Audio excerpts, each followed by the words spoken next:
Lorsque nous veillons, le problème qui se présente est toujours le même. Nous voici de nouveau devant une technique de prière spécifiquement chrétienne qui, par tradition ininterrompue, remonte à Jésus, à l'Évangile. Les mêmes questions surgissent. Comment le fait de veiller dans son corps peut-il agir sur la prière? Comment la prière s'exprimera-t-elle spontanément dans le concret d'une veille nocturne?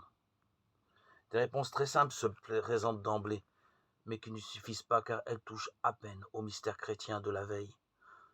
On dit souvent que la nuit donne d'ordinaire plus de calme pour prier, que le recueillement nocturne de la nature nous aide à rentrer en nous-mêmes, que l'obscurité voile tout ce qui pourrait distraire, que l'esprit, dans les premières heures après le sommeil, n'est pas encore occupé par les nombreuses impressions que le jour va bientôt lui apporter.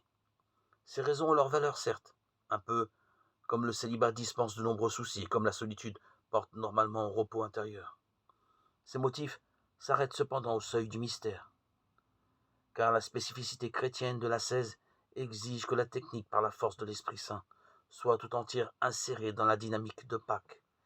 Elle devient ainsi imitation de Jésus et reproduit ce que lui-même a vécu comme un sacrement et une anticipation de sa mort, de sa résurrection.